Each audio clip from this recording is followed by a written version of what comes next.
अभी 60 डिग्री है। अच्छा। अभी 60 डिग्री है।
ओम नमो भगवते वासुदेवाय। ओम नमो भगवते वासुदेवाय। ओम नमो भगवते वासुदेवाय। ओम नमो भगवते वासुदेवाय। ओम नमो भगवते वासुदेवाय। ओम नमो भगवते वासुदेवाय। ओम नमो भगवते वासुदेवाय। ओम नमो भगवते वासुदेवाय। ओम नमो भगवते वासुदेवाय। ओम श्री परमात्मने नमो नमः। ओम गणपतये नमो नमः। ओम सं सरस्वत्यै नमो नमः। ओम गुरुभ्यो नमो नमः। ओम सहनावतु सहनौ भुनक्तु सह वीर्यं करवावहै तेजस्विनावधीतमस्तु मा विद्विषावहै। ओम शांति शांति शांति। सदाशिवसमारम्भां शङ्कराचार्यमध्यम् अस्मदाचार्यपर्यन्तां वन्दे गुरुपरम्पराम्। वन्दे गुरुपरम्पराम्। ओम तत्सत्। आप सभी ऑनलाइन नेटवर्क पर उपस्थित भगवत गीता श्रवण साधकों को आज ऋषिकेश से हमारा प्रातः का अभिवादन, अभिनंदन, अभिवंदन। हरि ही ओम। हरि ही ओम। हरि ही ओम। हम सबको आज का यह दिव्य दिन तन मन धन जन देश काल विषय वस्तु परिस्थिति अवस्थाएं व्यष्टि समष्टि आध्यात्मिक भौतिक दैविक क्षेत्र सभी को अपने अपने वर्तमान जन्म और पूर्व जन्मों में किए गए संचित कर्म, पाप पुण्य धर्म अधर्म मिश्र सकाम निष्काम सात्विक राजसी तामसी कर्मों के पके हुए फल स्वरूप में वर्तमान में आज सभी अपने अपने प्रारब्ध अनुसार परमेश्वरी अचिंत्य योग माया के माध्यम से वर्तमान देश काल विषय तन मन धन जन आदि प्रसाद स्वरूप में प्राप्त हुआ है। अतः आज का यह दिव्य दिन और जीवन परमार्थ हेतु सेवा में लगाए। देव यज्ञ ऋषि यज्ञ पितृ यज्ञ मानवता यज्ञ भूत प्राणी यज्ञ सात्विक दान, शारीरिक वाचिक मानसिक तप और निष्काम कर्म योग, ध्यान योग, भक्ति योग, ज्ञान योग, साधना, वेद शास्त्रों का अध्ययन, अध्यापन, उपासना, आराधना के लिए समर्पित करे और करवावे। अत्यंत अत्यंत अत्यंत दुर्लभ मनुष्य जीवन की प्रत्येक क्षण क्षण क्षण परमार्थ हेतु सार्थक करे और करवावे। आज विक्रम संवत 2082 मार्गशीर्ष मास कृष्ण पक्ष की तृतीया तिथि सायं 6:24 तक है। उसके बाद चतुर्थी तिथि लग जाती है। आज पुनर्वसु नक्षत्र है। ये कल सुबह 4:10 तक है और उसके बाद पुष्य नक्षत्र लग जाता। नक्षत्र का समय चंद्र की गति के अनुसार निर्धारित होता है और तिथि का समय सूर्य की गति के अनुसार निर्धारित है। आज रविवार है। सूर्य देव की आराधना उपासना का दिन है और शिशिर ऋतु चल रही। यहाँ ऋषिकेश का रात्रि का 12 बजे से सुबह 4 बजे का न्यूनतम तापमान 6 डिग्री रहा है और अभी 7 बजे 8 डिग्री तापमान है और दिन का अधिकतम तापमान दोपहर 12 बजे से 2 बजे तक का 22 डिग्री रहा है। वायु की गति 5-10 किलोमीटर प्रति घंटा चल रही। ईस्वी सन 2025 7 दिसंबर 7 दिसंबर 2025 सुबह के 6:50 हो रहे हैं। कलयुग का प्रथम चरण 5126वां वर्ष 7वां वैवस्वत मनवंतर श्वेत वराह कल्प ब्रह्मा जी का 26वां दिन और 51वां वर्ष अभी चल रहा है। तो ऐसे अनंत कोटि ब्रह्मा और ब्रह्मांडीय परमेश्वरीय अचिंत्य योग माया में हमारा यह एक ब्रह्मांड, इसमें ये पृथ्वी लोक में समुद्र के ऊपर जम्बू द्वीप में विश्व का एकमात्र वैदिक राष्ट्र भारत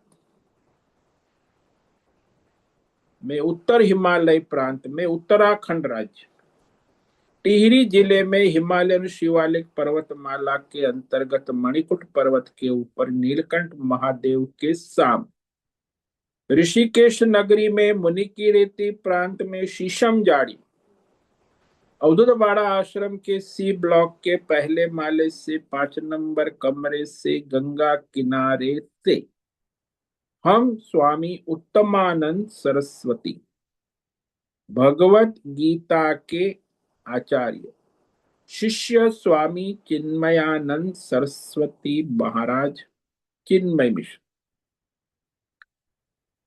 कैवल्याद्वैत वेद व्यास भगवतपाद शंकराचार्य की श्रृंगेरी संन्यास परंपरा से शिक्षित दीक्षित सनातन वैदिक भारतीय हिंदू धर्मानुसार संपूर्ण भगवद गीता ज्ञान यज्ञ ऑनलाइन चैतन्यमय जीवन लाइव प्रसारण जूम एवं यूट्यूब के अंतर्गत व्याख्यान माला में अध्याय 14 गुणत्रय विभाग योग साप्ताहिक रविवार का श्लोक नंबर 11 से 15 तक संक्षेप में सार दर्शन करेंगे और प्रश्नोत्तरी रविवार संस्कृत एवं हिंदी में दिव्य पवित्र सरल व्यावहारिक सटीक पूर्ण वर्ण अक्षर पद वाक्य पंक्ति श्लोक अध्यायों की संगति, संधि, अन्वय, शब्दार्थ, वाक्यार्थ, भावार्थ, रहस्यार्थ, तत्वार्थ के यथार्थ तात्पर्य सहित वैदिक शास्त्र, वेद व्यास साहित्य, शंकर भाष्य एवं परंपरागत सन्यासी आचार्यों की टीका टिप्पणी सहित आज यह भगवद गीता व्याख्यान करेंगे। कृपया आप सभी श्रद्धा भक्ति ध्यान से परिपूर्ण होकर के यह दिव्य श्रवण साधना करे। इसमें से कुछ ग्रहण करे, कुछ धारण करे, कुछ अपने जीवन में चरितार्थ करे और उसमें निरंतरता लाए।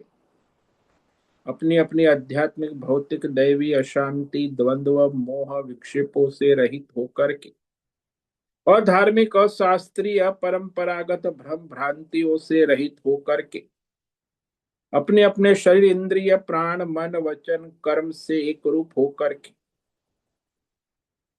एकाग्रता, शुद्ध सात्विक सूक्ष्म भगवत विवेक बुद्धि करें। वेद शास्त्र एवं आचार्य परंपरा अनुसार विवेक करे और करवावे।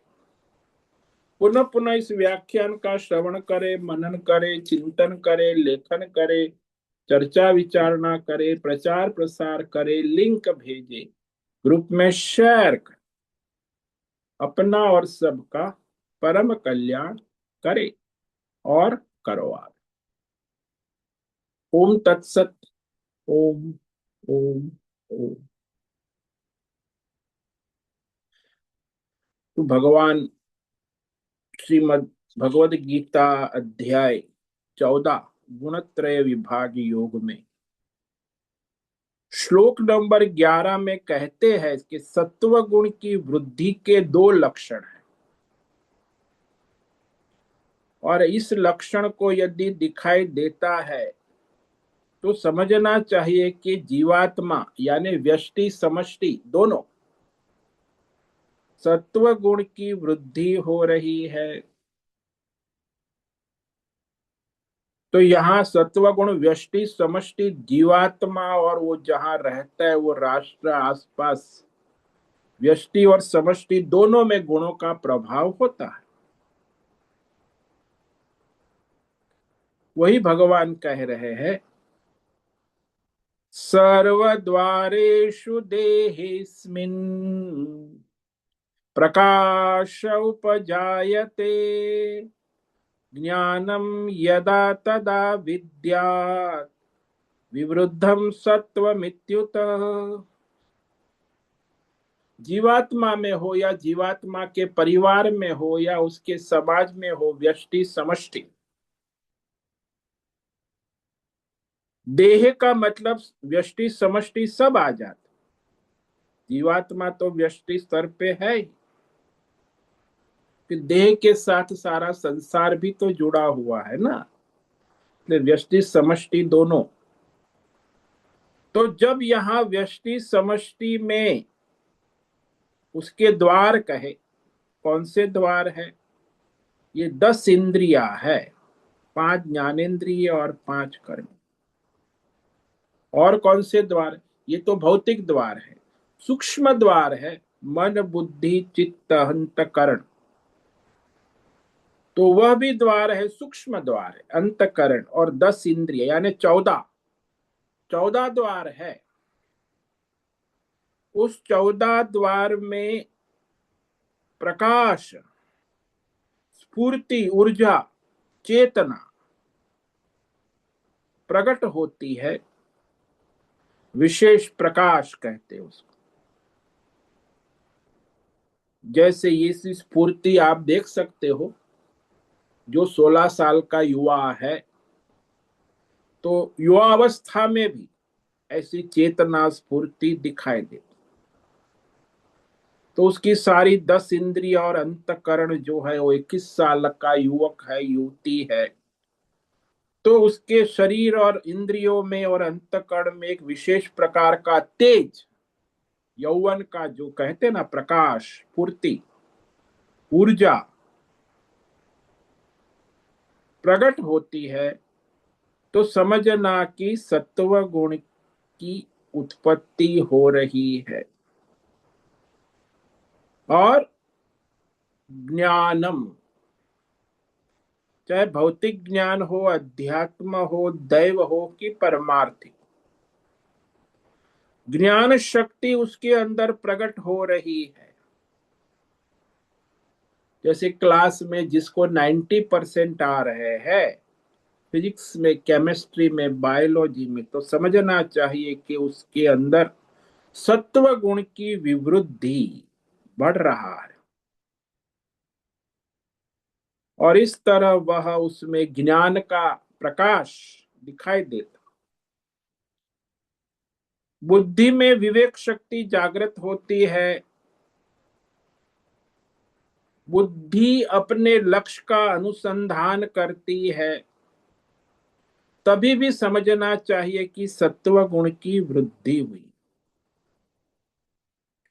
निर्णय बदल रहा है तो रजोगुण है, लक्ष्य बदल रहा है तो रजोगुण।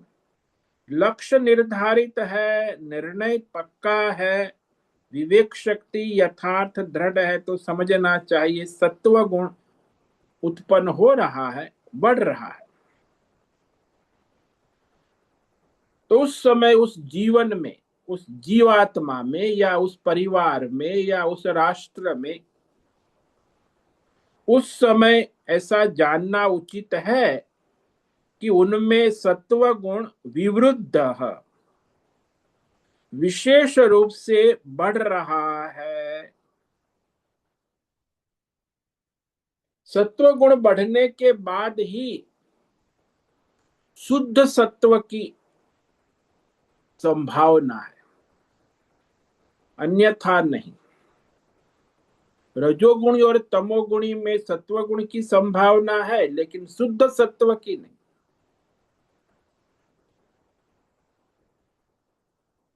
तो इसमें क्रम है, सत्व गुण बढ़ने के बाद ही शुद्ध सत्व और शुद्ध तत्व से ही परमात्मा तत्व तक जीवात्मा पहुंचता है। अब भगवान रजोगुण की वृद्धि के 4 लक्षण कहते हैं कि जब जीवात्मा में, या उसके परिवार में, या उसके गांव में, या उसके राष्ट्र में, या उसके विश्व में, जब ये 4 लक्षण दिखाई दे तो समझना चाहिए कि उनमें व्यष्टि समष्टि में रजोगुण बढ़ रहा है। लोभ प्रवृत्तिरारंभ, कर्मणामशमस्पृहा, रजस्येतानि जायन्ते विवृद्धे भरतर्षभ। भरतर्षभ, भरत वंश में श्रेष्ठ, सर्वश्रेष्ठ को ऋषभ कहते। धर्मात्मा ऋषभ, नंदी को भी कहते, भगवान शिव जी का जो नंदी है बैल, धर्म का प्रतीक। अर्जुन भी धर्म का प्रतीक, धर्मात्मा है। भगवान उसे संबोधन करते हैं कि भरत वंश में श्रेष्ठ धर्मात्मा। सुनो, जब रजोगुण की विशेष रूप से वृद्धि, विवृद्धि, विशेषण वृद्धि, विशेष रूप से बढ़ने लगता है, तो समझिए कि उसमें ये 4 लक्षण दिखाई देते हैं। लोभ, रजोगुण की वृद्धि हुई है तो लोभ यानी लालच, दूसरे के देश काल विषय पदार्थ को हड़पने की तृष्णा जागृत। बाजू का भी ले, हमारे यहाँ अभी गंगा किनारे एक आश्रम वाला है, बाजू वाला आश्रम है, वो एनक्रोच कर रहा है और फिर उसको हड़प लेगा। तो ये बाबा लोग भी लगे हुए हैं।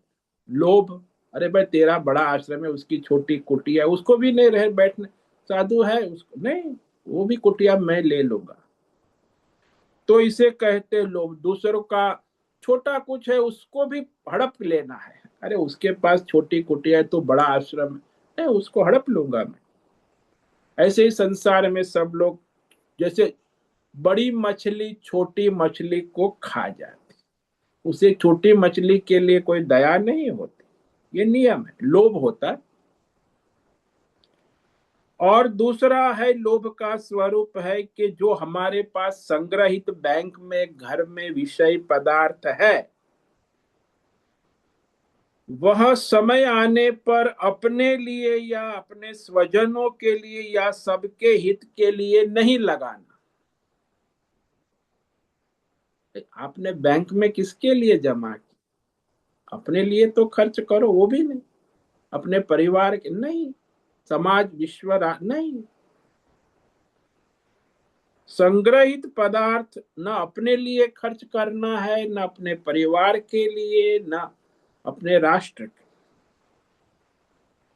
रिजर्व बैंक का रिपोर्ट था कि सारे बैंकों में 3 करोड़ खाते डेड पड़े, फिक्स डिपॉजिट, और उसमें 70,000 करोड़ पैसा ऐसे ही डेड पड़ा है, डेड।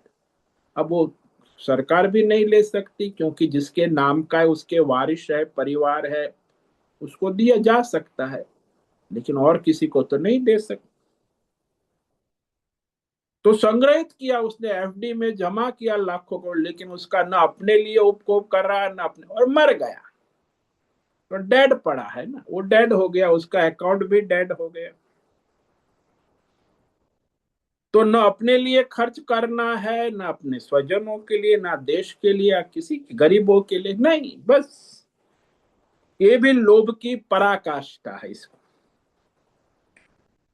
तो ये जो स्वार्थी मनुष्य होता है, लोभ प्रेरित अहं केंद्री स्वार्थ वृत्ति में लगा रहता है निरंतर, ऐसा उसे संतोष नहीं होता, और चाहिए और चाहिए और, स्वार्थ वृत्ति।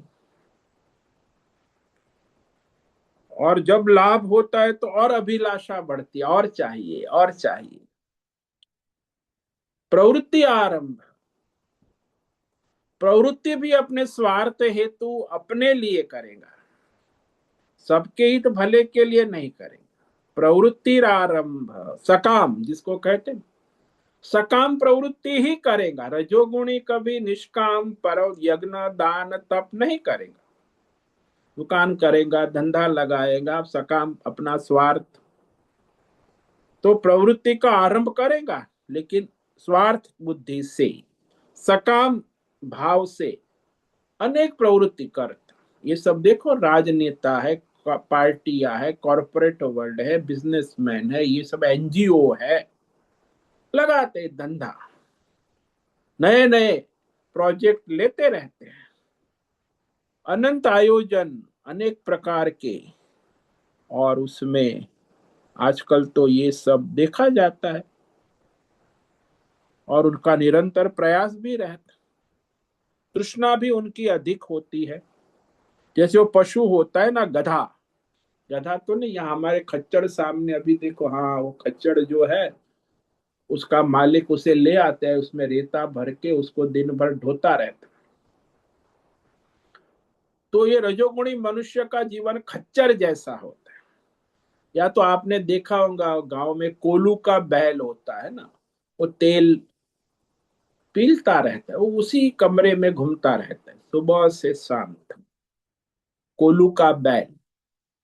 तो रजोगुणी मनुष्य भी ऐसा ही, बस वही पैसे के चक्कर में जन्म से मरण तक घूमता रहता है। कितना मिला, कितना आया, कितना गया, क्या फायदा हुआ, क्या नुकसान हुआ, बस उसके जीवन में और कुछ नहीं, केवल पैसा पैसा पैसा पैसा। और इस तरह वह प्रवृत्ति भी अपने लाभ के लिए ही करेगा, सबके लाभ के लिए, दूसरों के लाभ के लिए नहीं। प्रवृत्ति आरंभ और कर्मणाम श्रम, और इतना व्यस्त रहेगा, उससे फुर्सत नहीं है। कर्म पर कर्म, अशम यानी असंतुष्टि, अशांति। एक बार मैं अहमदाबाद से राजधानी में दिल्ली जा रहा था, तो मेरे आगे एक नेता बैठा, और फर्स्ट क्लास में थे, तो उसके पास 3 मोबाइल फोन थे, और वो लगा रहा लगा रहा। अरे बाबा, आजू बाजू कोई, वो सिक्योरिटी गार्ड भी उसके, और बकवास करता रहा। मैंने बोला अब देखो, इसको कुछ कह भी नहीं सकते कि अरे तू तेरा बंद कर, शांति से हमको बैठने दे। रजोगुण, कोई प्रयोजन नहीं, खाली बकवास करना। उसने राजनीति, उल्टी सीधी ढोंग पाखंड, न अपना भला करना है न दूसरों का, नेतागिरी, गुंडागिरी। उसकी बातों में गुंडागिरी थी, नेतागिरी नहीं थी, सबका हित भला नहीं। तो ऐसे नेता लोग हमारे देश में 60%। वो उनको कर्म से कभी संतोष ही नहीं होता, असमहा। नेता की बात क्या है, कॉर्पोरेट वर्ल्ड वाले सब जो है वो भी वैसे ही है, राक्षस ही है, वो मनुष्य नहीं है, रजोगुण। उन्हें कभी शांति नहीं, वो कहते शांति के लिए क्या अरे भाई थोड़ा शांति के लिए छोड़ सब ये मोह, नहीं शांति चाहिए, लेकिन ये कुछ छोड़े बिना। अरे भाई तू कीचड़ में बैठा रहेगा और स्वच्छ होना चाहत, कीचड़ से बाहर निकल और स्वच्छ जल में जा तो स्वच्छ होगा ना। नहीं, कीचड़ में रह के मुझे स्वच्छ होना है, तो इस तरह लगे रहते हैं। और स्पृहा, स्पृहा का अर्थ है जो अभिलाषा, जो प्राप्त नहीं है उसे प्राप्त करने की अभिलाषा। देश काल विषय, अप्राप्त देश काल विषय को प्राप्त करने की अभिलाषा। अभी तो नहीं है मेरे पास, लेकिन आगे मुझे मिल जाना चाहिए। तो इस प्रकार की वृत्ति और प्रवृत्ति उत्पन्न होती है तो समझे कि रजोगुण जो है वह विशेष रूप से बढ़ रहा है। ये भी कोरोना जैसा रोग है, एक को लगता है तो दूसरे घर में, परिवार में, समाज में, गांव में सबको लगता है, रोग है। कोरोना जो महामारी है, रजोगुण भी महामारी है, तमोगुण भी महामारी, सब में सब जगह फैलने लगता है। और फिर तमोगुण के बारे में कहते, जब तमोगुण बढ़ता है व्यष्टि समष्टि में, तो उसके भी भगवान 4 लक्षण कहते हैं। अप्रकाशो अप्रवृत्तिश्च प्रमादो मोह एव च तमस्येतानि जायन्ते विवृद्धे कुरु नंदन।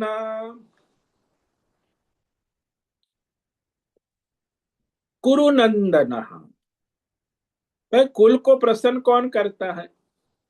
जो धर्मात्मा है, जो परमार्थी है। कुलम पवित्र यस्य धर्मात्मा कुले भवति, यस्य कुले परमार्थी भवति। तो जिस कुल में कोई धर्मात्मा है, परमार्थी है, तो कुल जो है खुश हो जाता है, नंदन, खुशी देता है। वैसे अर्जुन भी है, धर्मात्मा है, परमार्थी नहीं। कुरु नंदन, तमसी विवृद्धे, जब तमोगुण विशेष रूप से बढ़ने लगता है तो उसके 4 लक्षण। अप्रकाश, यानी बुद्धि में अमावस्या लग जाना, अंधेरा, डलनेस। विचार शून्यता, निश्चय में शून्यता, कोई निश्चय, अनिर्णायक स्थिति। अप्रकाश, आज की भाषा में आप लोग तनाव, डिप्रेशन, टेंशन, ये अप्रकाश है। भाई तनाव में है, टेंशन में है, डिप्रेशन में, यानी बुद्धि का द्वार बंद हो चुका है, विचार शून्य अवस्था। विवेक शून्य, विचार और विवेक से शून्य, अप्रकाश। अप्रवृत्ति, और जो उसका स्वधर्म है, नित्य कर्म है, नैमित्तिक है, कर्तव्य स्वधर्म है, देखो, कर्तव्य जो है शास्त्र के अनुसार होता है वो कर्तव्य, नहीं कि आप अपनी कामना करते हो और कामना के अनुसार कर्तव्य करते। ये तो कर्तव्य नहीं, ये तो पलायनवाद है। आप कुछ कामना की और उसके अनुसार आपको कर्तव्य आएगा। जैसे आपने कामना की हमें शिमला घूमने जाना है, तो फिर आपने कामना की तो उसका कर्तव्य आएगा। लेकिन आपकी बहन बीमार है और उसको स्वस्थ होने के लिए आपको जाना है उसकी सेवा में, तो वो भी कर्तव्य शास्त्रीय है, धर्म है। भाई तेरी बहन है, बीमार है, उसको अस्पताल में जाके उसके पास देखभाल कर। लेकिन वो शिमला घूमने जाना है वो भी कर्तव्य हो जाता है कामना पूर्ति के। तो सब फ्लाइट बुक करो, ट्रेन फ्लाइट ये वो पैकिंग करो, वो सब वो आपके फतूर है बुद्धि के। किसने कहा शिमला घूमने जाओ? बस मुझे जानना है, आई थिंक सो, अच्छा लगता। और बहन बीमार हुई, ये कोई बुद्धि का फतूर नहीं, स्वधर्म है। तो मेरी बहन है, बचपन से मेरे साथ खेली है, पली है, बीमार है, अब उसके साथ मेरा आत्मीय संबंध है, तो उस बहन की सेवा करना मेरा स्वधर्म है। ये कामना वाला नहीं है, ईश्वरीय है, जन्म से ईश्वर ने दिया है। तो स्वधर्म दो प्रकार के हो गए, एक जो है ईश्वरीय स्वधर्म और दूसरा है हमारी कामना वासना के अनुसार हमारा स्वधर्म। वो रजोगुण उत्पन्न करता है। तो और कई बार तो देखा गया है कि कर्तव्य कर्मों में प्रवृत्ति ही नहीं। अरे भाई तेरी बहन बीमार है, जा नहीं नहीं मैं शिमला घूमने जा रहा हूं, मेरे पास टाइम नहीं है। इसे कहते हैं स्वधर्म का त्याग कर पर धर्म में लगना। ये तमोगुण बढ़ा हुआ है, यानी उसके अंदर तमोगुण बढ़ा, इसलिए उसकी ऐसी बुद्धि चलती है। प्रमाद, जो स्वधर्म है वो नहीं करना और परधर्म में व्यस्त हो जाना। व्यर्थ, जिसका कोई प्रयोजन नहीं, तब समझो कि तमोगुण बढ़ा है।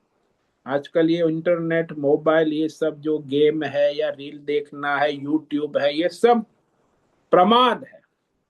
अरे भाई वास्तव में देखा जाए तो आपके पास 24 घंटा है, 8 घंटा सोने में जाते हैं, 8 घंटा अपने नित्य कर्म में और 8 घंटा स्वधर्म में।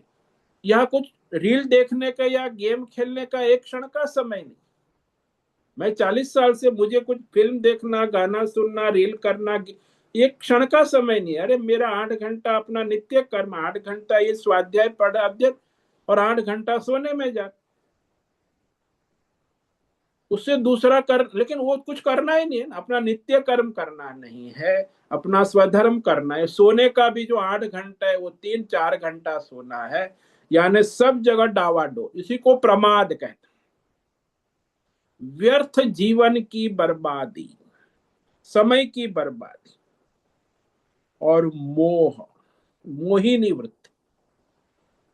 आजकल जो मोहिनी वृत्ति है देहात्म बुद्धि नहीं है, वस्त्रात्म बुद्धि हो गई। आपको कोई नहीं देखता, आपके कपड़े को देखते, कैसे कपड़े पहने, अरे बब्बा जी ने क्या पहना, ये ऑरेंज। मैं एक बार फ्लाइट में आ रहा था तो वो जो security, Swami ji you like orange, oh everything is orange, oh yes I like orange.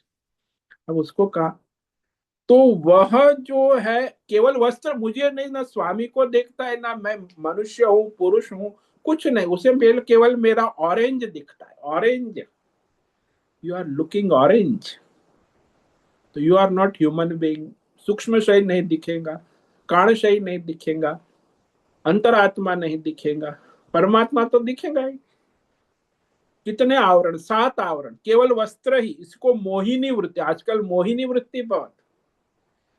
शादी ब्याह में जाओ तो वहां सब लोग क्या देखते हैं? गहने और वस्त्र ही देखते, कोई मनुष्य को नहीं देखता। इसे कहते हैं मोहिनी वृत्ति। तमोगुण बढ़ा है ना। बड़े हाई फाई आते हैं 5 स्टार होटल में शादी। अब ये कथाकार ने 5 स्टार होटल में कल शादी की। बड़ा इंटरनेट, एक कथा का 50 लाख, 1 करोड़ तो कमाता है। तो कथाकार भी मोहिनी वृत्ति, भागवत कथा करता है और 5 स्टार में विवाह करता, तो ये सारा जो है तमोगुण बढ़ा है। एतानी उत्पत्ति। अब सत्व गुण की वृद्धि होने पर जब जीवात्मा की मृत्यु होती है तो उसकी क्या गति हो? यदा सत्वे प्रवृद्धे तो प्रलयम यान्ति देहभृत तदोत्तम विदान लोकान अमलान प्रतिपद्यते। तो एक तो है उसके पूर्व जन्म के संचित कर्म, वर्तमान जन्म के संचित कर्म, और अंतिम समय में उस जीवात देहभृत यानी जीवात्मा अंत समय में सत्व गुण की वृद्धि होती है तो भगवान ने उत्तम विदाम लोकान, उत्तम देश काल और कुल में जन्म लेता है और वहां अपने परमार्थ में आगे बढ़ता है। तो कई पवित्र समय में जन्म का समय भी दिव्य होता है, जन्म स्थान भी दिव्य होता है, और कुल भी योगी पवित्र धर्मात्मा कुल में उसका पुनर्जन्म होता है। यदि रजोगुण बढ़ा है और मृत्यु होती है तो क्या? रजसी प्रलयम गत्वा कर्म संगीषु जायते तथा प्रलीनस्तमसी मूढ़योनिषु जायते। अंतिम समय में रजोगुण बढ़ा, लेकिन अंतिम समय में तब बढ़ेगा जब पूर्व संचित है, प्रारब्ध है तब। तो जब मृत्यु होती है तो उसका मृत्यु के बाद कहाँ जाएगा? बोले कर्म संगी नाम, जो कर्मों में आ सकते, ये नेता राजा और ये कॉर्पोरेट वर्ल्ड, बनिया वैश्य क्षुद्र, जहां कर्म का प्राधान्य है, कर्मों की आसक्ति वाले कुल में उत्पन्न होता है। और जब तमोगुण बढ़ने पर मृत्यु होती है तो मूढ़ योनिषु जायते। मूढ़ योनि यानी जो पशुवत, मनुष्य में भी ज्यादातर पशु है आजकल दुनिया में। 2/3 तो पशु की तरह ही जीते हैं और मरते, 1/3 कुछ ठीक है धर्म कर्म, तो बाकी पशु तो पशु की तरह ही जीता है, लेकिन ये मनुष्य है फिर भी पशु की तरह जीता है और मरता है। मूढ़ योनि। तो इस तरह वह जो है तमोगुण के कारण पशु वृत्ति में जीता है और पुनर्जन्म भी उसका पशु में ही होता है। और पशु का स्वभाव होता है आहार, निंद्रा, भय और मैथुन। इसी को मूढ़ योनि, और दूसरा कोई विवेक नहीं होता, बुद्धि नहीं। और इसको भगवान समापन करते कि इस सात्विक राजसी तामसी कर्म करने वाले को क्या फल मिलता है? कर्मण सुकृतस्याहुः सात्विकम निर्मलम फलम रजसस्तु फलम दुःखम अज्ञानम तमस फलम। जो सात्विक है, सुकृत है, धर्मात्मा है, वैदिक, मैंने कहा ना वैदिक सुकृत, लौकिक नहीं आजकल, सुकृत सात्विक, तो वह उसको सुख और ज्ञान निर्मल फल मिलता, सुखात्मक ज्ञानात्मक निर्मल फल। रजोगुणी को दुखी मिलता है, क्षणिक सुख मिलता है, ऐसा नहीं कहेंगे केवल दुखी, लेकिन रजोगुण का जीवन दुखमय होता है। कहते ना दुनिया सब दुखमय है, रजोगुणी का जीवन दुनिया दुखमय ही है, थोड़ा क्षणिक सुख भी है। और तमस फलम, तमोगुण का फल अज्ञान है। अज्ञान यानी अविवेक। जड़ता, बुद्धि काम नहीं करती है ना, अविवेक कहते, अज्ञान। समझाने के बाद लोग सत्संग सुनते हैं फिर भी जीवन में कुछ आता नहीं है, क्योंकि तमोगुण है ना भाई। ज्ञान सुनने के बाद ज्ञान नहीं होता तो फिर कब होगा? अज्ञानम, जड़ बुद्धि है, अविवेक। तो ये तमोगुण का फल है। तमोगुण बढ़ा है, इस सत्संग चाहे कितना भी सुने लेकिन तमोगुण के कारण उसके अंदर अविवेक ही रहेगा। जीवन में कुछ दिखाई नहीं देगा, उतरेगा, कहते हैं ना उतरता नहीं, मतलब तमोगुण बढ़ा है। तो इस प्रकार आज हमने जो है ये भगवान कह रहे तीन गुण का रहस्य तत्व, जो सारे संसार में सर्वत्र भगवान की सत्ता में चलता है। तो भगवान की माया भगवान की सत्ता में ही चलती,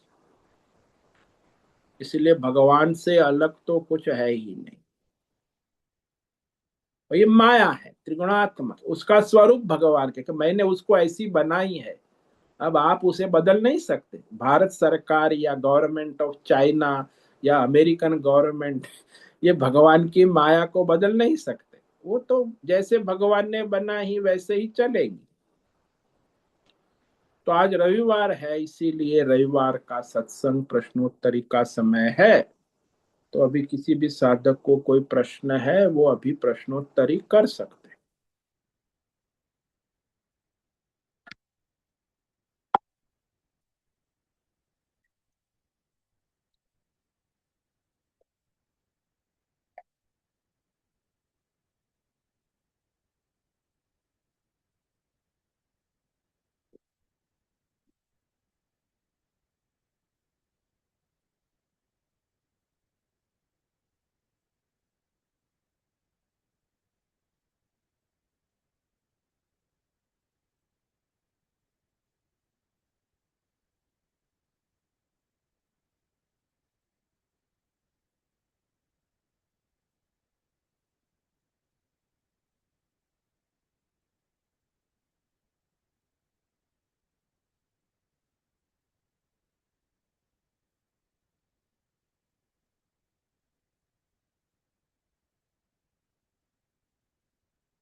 अभी समय है प्रश्नोत्तरी का, किसी भी साधक को प्रश्न है वो अभी प्रश्नोत्तरी कर सकते हैं।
यहाँ भगवान ने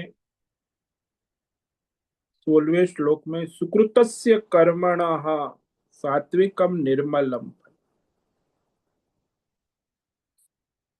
सुकृति यानी वैदिक शास्त्रीय परंपरागत अपना नित्य कर्म स्वधर्म कर्म करना। ये नहीं कि आप लौकिक लोकाचार अपनी कामना से प्रेरित स्वधर्म नहीं, उसको भी लोग स्वधर्म कहते हैं आजकल।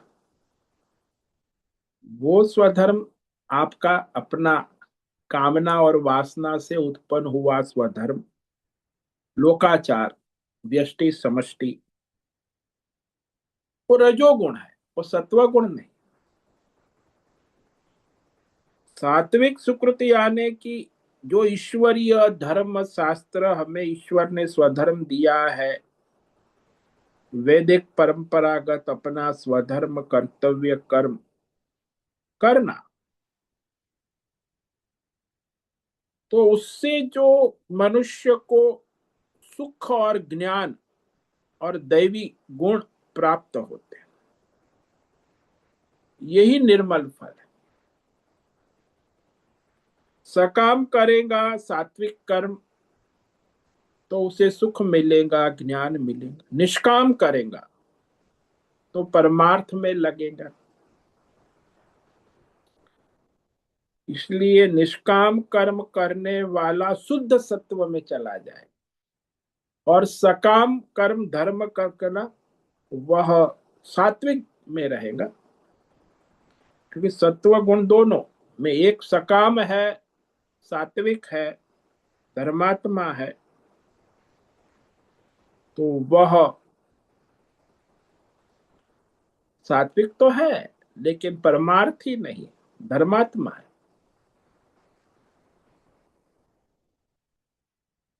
सकाम कर्म करने वाला वेद शास्त्र आचार्य परंपरा अनुसार अपना स्वधर्म करता है। शुद्ध सत्व जो है वो निष्काम परमार्थ योग साधना, जैसे निष्काम कर्म योग, ध्यान योग, भक्ति योग, ये शुद्ध सत्व में आता है। वो निष्काम में ही होता है, सकाम में नहीं। सकाम में आपको लौकिक सांसारिक सुख मिलेगा, भौतिक अध्यात्म दैव ज्ञान मिलेगा, लेकिन परमार्थ में नहीं लगेगा। है तो निर्मल। और जो रजोगुणी है वो तो उसको तो दुख ही दुख है। हाँ, क्षणिक सुख है, उसे लगता है कि मैं सुखी हूं, फील गुड, तो वह फील गुड वाला जो धंधा है वो रजोगुण। आज अध्यात्म जगत में भी रजोगुण ज्यादा है। लोग फील गुड कराते हैं, मेडिटेशन फील गुड, भक्ति योगा फील गुड, ज्ञान योगा फील गुड, हालांकि वो रजोगुण है। तो वह परमार्थ तो है ही नहीं।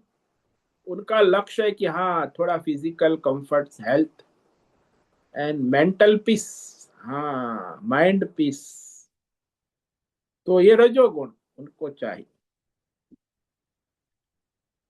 तो उसके लिए प्रयत्न करते हैं।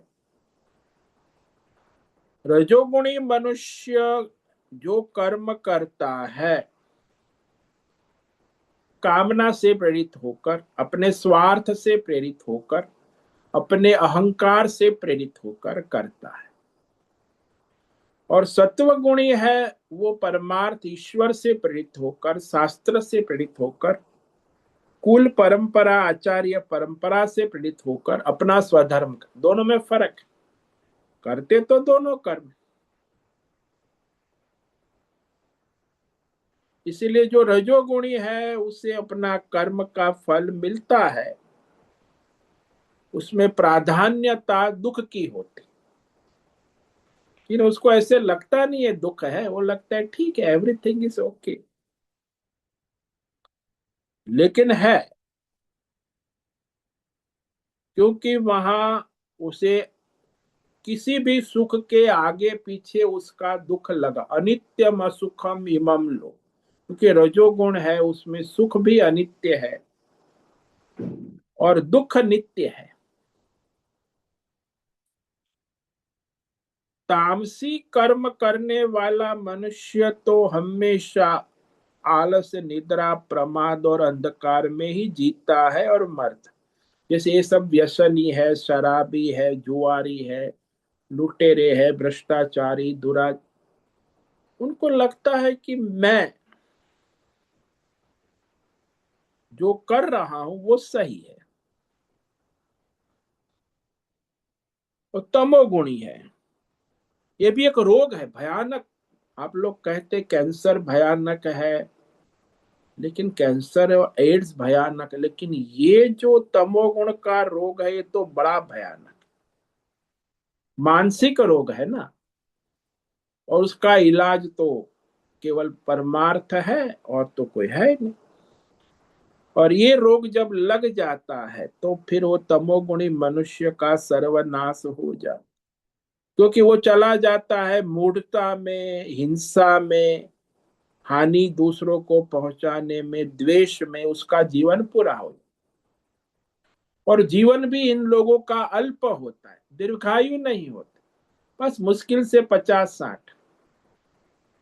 तो आजकल दुनिया में देखा जाता है कि 60 को पार करने वाले केवल 10-15% के 60 के अंदर। पाकिस्तान में तो 50 के अंदर ही खेल खत्म हो जाता है। पाकिस्तान वाले बड़े विकसित है ना। 50-60 के आगे तो 2% लोग भी नहीं जाते, क्योंकि तमोगुणी जीवन है। जो 70 के आगे जाते हैं वो 5% होता, 80 के आगे जाते हैं वो 3%, और 90 के आगे जाते हैं तो वो केवल 1% ही होता। 90 पार, 1-2% मुश्किल से, क्योंकि तमोगुणी है। सत्वगुणी है वो जाएगा 90 पार। इसीलिए सत्वगुण हमेशा दुर्लभ होता है, 2-5%। रजोगुण होता है और तमोगुण होते हैं, उनमें कंपटीशन होती है, रजोगुण तमो। इसीलिए ये मनुष्य समझता है कि मैं जो आलस, निद्रा, प्रमाद कर, वो इंटेलिजेंट, उसको आजकल बुद्धिमान कहते, वेरी इंटेलिजेंट। आलस, निद्रा, प्रमाद, अपने मनुष्य दूसरों को मूर्ख करना, हिंसा, हानि पहुंचाना, कष्ट, लूटना, भ्रष्टाचार करना, दुराचार करना, they are intelligent man, successful man. आज की भाषा ये हो। अरे मूर्ख पूरा बर्बाद हो रहा है, स्वयं भी और दूसरों को भी बर्बाद, लेकिन उसको लगता है कि सक्सेसफुल मैन। तो इस तरह वह तमोगुण का प्रभाव व्यष्टि और समष्टि दोनों में देखा जाता है। आजकल व्यष्टि और समष्टि पूरे संसार में देखे तो ज्यादा प्रभाव तमोगुण और रजोगुण का ही है। सत्वगुण गौण है, और वह हमेशा गौण ही रहता है। वैसे जब कृष्ण भगवान थे तभी भी 5 पांडव थे और 100 कौरव थे, तो तमोगुणी रजोगुणी कौरव की सेना भी बड़ी थी, और पांडव केवल 5 थे, तो 5% ही होता है। और इसी तरह वह दुर्लभ है। मनुष्य चाहे कि मैं तमोगुणी हूं, सत्वगुणी हो जाऊं, तो ऐसे नहीं होगा। तमोगुणी को तो पहले रजोगुणी को पार करना होगा, रजोगुण पार करके सत्वगुण को पार करना, सत्वगुण को पार करके फिर शुद्ध सत्व में। जैसे आपको तीसरी मंजिल टेरेस पे जाना है तो कैसे डायरेक्ट जंप लगाएंगे? पहले पहली मंजिल है, तमोगुण पार करेंगे, फिर दूसरी मंजिल रजोगुण पार करेंगे, फिर तीसरी मंजिल सत्वगुण पार करेंगे, तब टेरेस पे जाएंगे शुद्ध सत्व। तो शुद्ध सत्व में आप पहुंचना चाहे तो उसी क्रम से मनुष्य को आगे बढ़ना चाहिए। जो अभी तमोगुणी है उसे रजोगुण में, और रजोगुणी है उसे सत्वगुण की साधना कर फिर शुद्ध सत्व से परमात्मा तक पहुंचना, ये लक्ष्य है मनुष्य जीवन का। तो इस प्रकार ये जो तीन गुणों का खेल ईश्वर ने बनाया हुआ है, और उसमें कोई भी ईश्वर परिवर्तन नहीं करता। ईश्वरीय माया शक्ति है तीन गुण, और वो तीन गुण अपने प्रकृति स्वभाव के अनुसार ही चलते हैं। कोई एक्सेप्शन नहीं है किसी के। नहीं मैं बड़ा आदमी हूं, राजा हूं, मैं देवता हूं, चाहे आप कोई भी हो। तीन गुण का खेल सर्वत्र प्रकृति व्यष्टि समष्टि में चलता है, और भगवान की सत्ता शक्ति से चलता है। भगवान ही चलाते हैं, उसकी माया उसकी सत्ता में ही होते, और लेकिन जो जैसा करेगा उस अनुसार उसका स्वभाव प्रकृति बनेगा। तो सारा उसके जीवन का खेल उसके निश्चय, बुद्धि के निर्णय, उसके मन के विचार, उसके वाणी के शब्द, और उसके हाथ पैर के कर्म, चारों का प्रभाव। कर्म मतलब ऐसा मत समझना कि केवल हाथ पैर हिलाना कर्म है। वो तो गधा भी हिलाता है, पशु भी हिलाता है पंख, वो कर्म नहीं है, वो चेष्टा है, चेष्टा। कर्म होता है जिसमें बुद्धि, विवेक, मन के विचार, वाणी के शब्द, वाक्य और कर्म, चारों का तालमेल हो, तब वो कर्म होता। कर्म कोई सामान्य वस्तु नहीं। चेष्टा तो सब करते हैं, पशु भी चेष्टा करता है, पशु कभी कर्म नहीं करता। मनुष्य ही कर्म का अधिकारी। तो उसमें उसको बुद्धि का सदुपयोग करना, मन का विचार करना, वाणी का सदुपयोग करना, और हाथ पैर हिलाना ठीक से, ये चारों का तालमेल होगा तब कर्म होगा। नहीं तो कर्म नहीं, केवल चेष्टा होती। आजकल तो बुद्धि की भी चेष्टा होती, विचारों की चेष्टा होती, वाणी की चेष्टा होती, हाथ पैर कर्म हिलाने की चेष्टा, चेष्टा ही चेष्टा हो, कोई तालमेल है ही नहीं बुद्धि का, मन का, वाणी का और कर्म के स्तर। तो इस तरह मनुष्य को विवेक करना चाहिए कि भाई आप मनुष्य जीवन जी रहे हो कि पशु जीवन जी रहे हो, सात्विक हो, राजसी हो, तामसी हो, तो जैसे हो वहां से आगे बढ़ना, यही उसकी साधना है। तब सबकी साधना एक समान नहीं कि वो करता है तो मैं करूं। अरे भाई तुम तमोगुणी हो तो तुम्हारे लिए साधना रजोगुण है, तुम रजोगुणी हो तो तुम्हारे लिए साधना सत्व गुण है, तुम सत्व गुणी हो तो तुम्हारे लिए साधना शुद्ध सत्व है।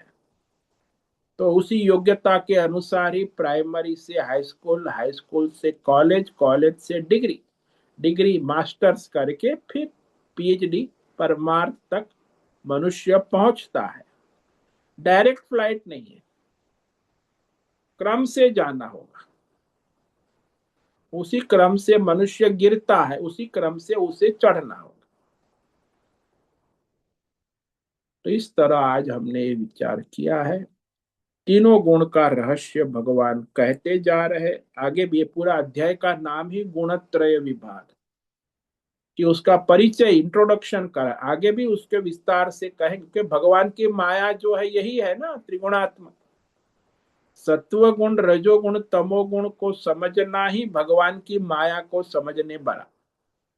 भगवान ने बनाई है, भगवान के शासन में है और चलती रहेगी।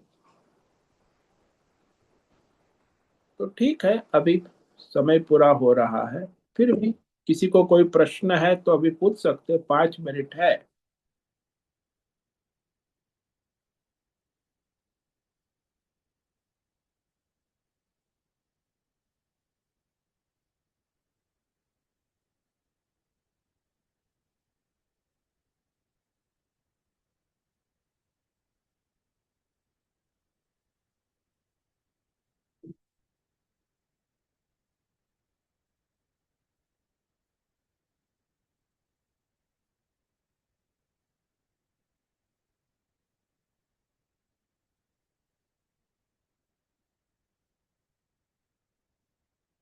ठीक है, आज उपस्थित है प्रकाश आनंद दोसा, होस्ट है अनुराधा जेठे।